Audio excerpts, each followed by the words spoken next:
¿Qué es una sentencia? ¿Qué tipos de sentencias existen? ¿Qué debe tener una sentencia para estar correctamente argumentada? Si has acabado de ver este vídeo es porque eres estudiante de Derecho o opositor y necesitas conocer todo acerca de las sentencias. Pues bien, en este vídeo, y conforme a la normativa española, te vamos a dar la respuesta a esta pregunta. Y es que vamos a ser totalmente claros. La sentencia es uno de los aspectos del derecho procesal más complejos y que más dolores de cabeza te puede traer. Sin embargo, hemos resumido todo lo que necesitas saber acerca de esta de cara a tu examen para que puedas aprenderlo en menos de 10 minutos. Así que, ¿quieres descubrir todo acerca de la sentencia y qué debe contener esta? Pues vamos a verlo. Lo primero de todo, ¿qué es una sentencia? Según la Ley Orgánica del Poder Judicial, las sentencias son resoluciones jurisdiccionales provenientes de los jueces y tribunales que deciden definitivamente el pleito o causa en cualquier instancia o recurso, o cuando, según las leyes procesales, deban revestir esta forma. De esta forma, las resoluciones judiciales o jurisdiccionales son las que dictan los titulares de los órganos jurisdiccionales y que producen efectos en el proceso de que se trate. Tienes que saber que los jueces y tribunales pueden dictar tres clases de resoluciones judiciales, encontrando las providencias, los autos y las sentencias. Las sentencias quedan reservadas para decidir las cuestiones de mayor relevancia del proceso, una vez terminada la tramitación.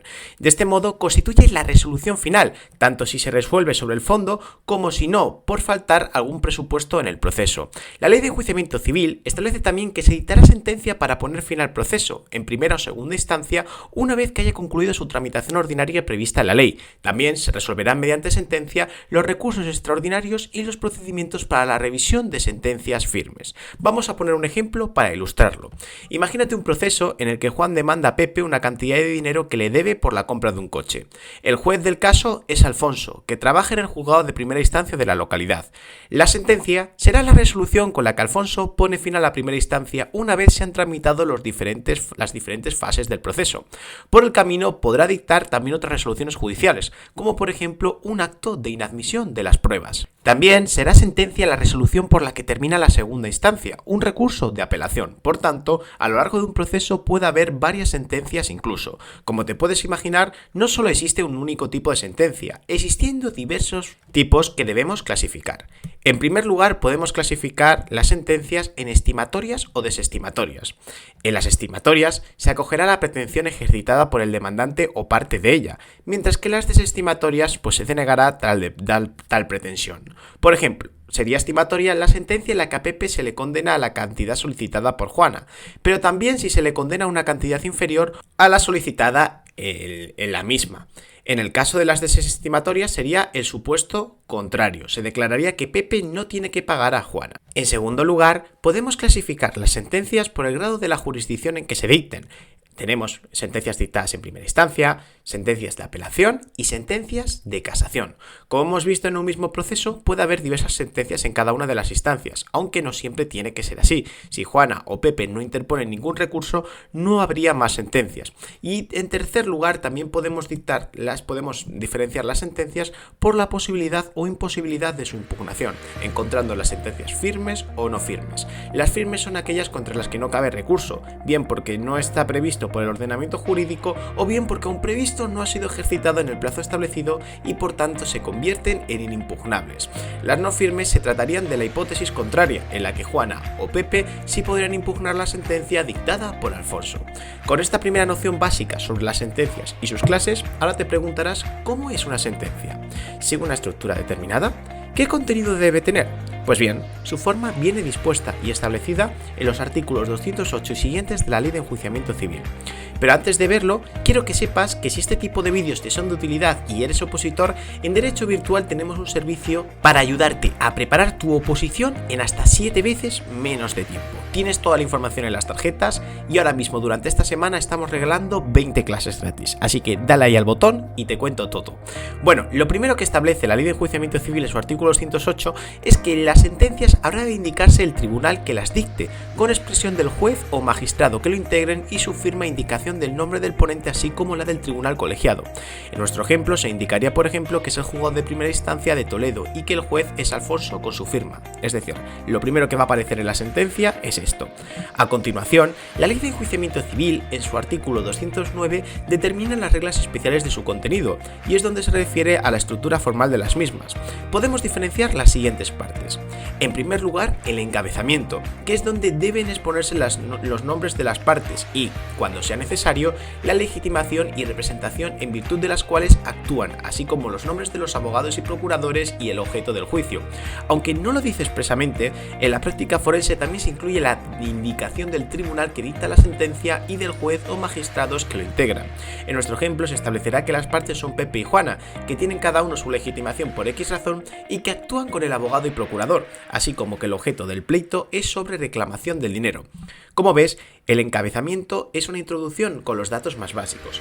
En segundo lugar tenemos los antecedentes de hecho, que es donde se van a consignar separados y numerados y con la claridad y concisión posible las pretensiones de las partes e interesados, los hechos en que se funden, alegados oportunamente y que tengan relación con las cuestiones que hayan de resolverse, así como también las pruebas que se hubieran propuesto en el caso.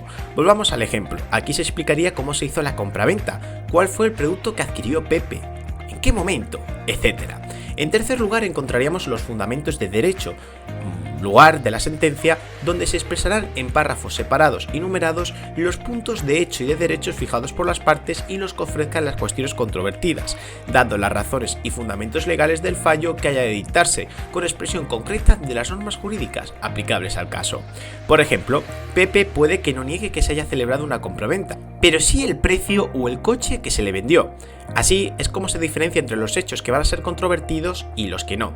Por otro lado, se establecerán los fundamentos legales. Si estamos hablando de una compraventa, lo más normal es que se acuda a los artículos 1445 y siguientes del Código Civil para ello. Por último, tenemos el fallo, también llamado parte dispositiva, en donde se contiene la decisión del pleito. Es la parte fundamental de la sentencia. Tanto es así que si una sentencia no tiene parte dispositiva, no es que no sea válida, es que es inexistente. El fallo, en el caso de Juana, será donde el juez Alfonso establezca si condena o no a Pepe al pago de la cantidad del dinero. Todo esto está muy bien, pero ahora es posible que te estés preguntando, vale, ¿y cómo llega el juez a poder dictar una sentencia? ¿En qué se basa para decidir?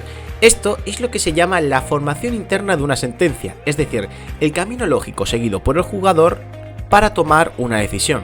Se trata al final de un proceso de mental que depende de las circunstancias del caso, por lo que históricamente no ha sido nada fácil explicarlo.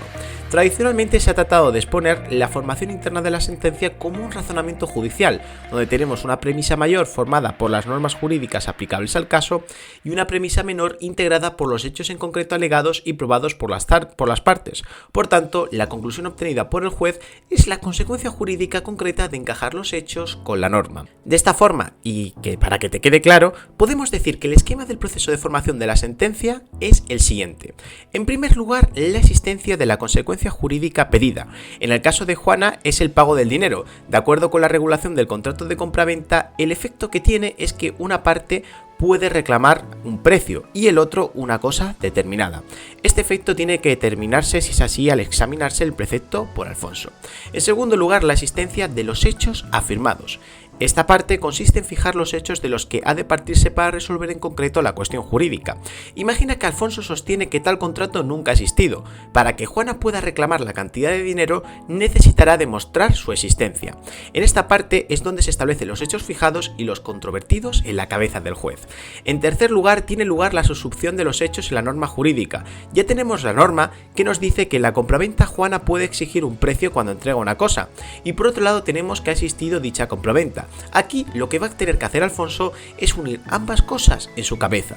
Por último está la determinación de la consecuencia jurídica. Ahora que ya tenemos todo encajado, Alfonso solo tiene que ordenar que produzca, en el caso concreto, la consecuencia jurídica que la norma tiene prevista con el carácter abstracto y general. Muy relacionado con esto es la exigencia de motivación de la sentencia. Todo este proceso que hemos visto al final se tiene que plasmar en la sentencia para que los ciudadanos puedan ver que no es una resolución arbitraria, sino que esta tiene un fundamento. La motivación será el apoyo argumental explícito con el que el juzgador funde su decisión de actuar o no actuar Y es que de poco serviría todo este proceso más o menos estandarizado que debe seguir Alfonso si al final Juana y Pepe no pudieran seguirlo. De hecho, gracias a ello es por lo que se puede controlar si las sentencias han incurrido en errores o no, según el razonamiento expuestos y los elementos tomados para ello. Tal exigencia la encontramos en la Constitución española cuando se establece que las sentencias serán siempre motivadas. De hecho, una sentencia inmotivada es nula por infracción del precepto constitucional. También recoge la Ley de Enjuiciamiento Civil esto al disponer que las sentencias se motivarán, expresando los razonamientos fácticos y jurídicos que conducen a la apreciación y valoración de las pruebas, así como la aplicación e interpretación del derecho. La motivación, asimismo, deberá incidir en los distintos elementos fácticos y jurídicos del pleito, considerados individualmente y en conjunto, ajustándose siempre a las reglas de la lógica y de la razón. Otra cosa distinta, que no debes confundir, es que los razonamientos sean o no acertados. Un razonamiento lógico puede ser equivocado, y ello podría llevar a la revocación de la sentencia por un error en el razonamiento, pero no por falta de motivación.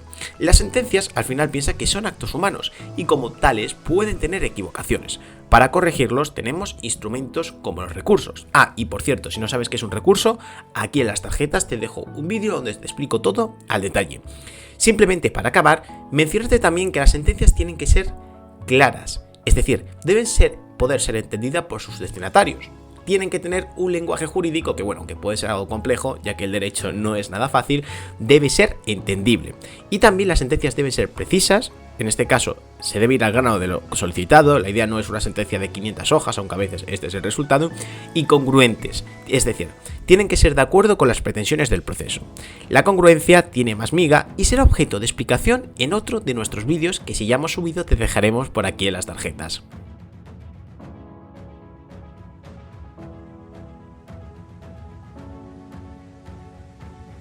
En definitiva, la sentencia es la resolución más importante de todo el proceso judicial mediante la cual tiene lugar la terminación del proceso. Esta se encuentra sujeta a una serie de reglas muy especiales en lo relativo a sus características y su contenido.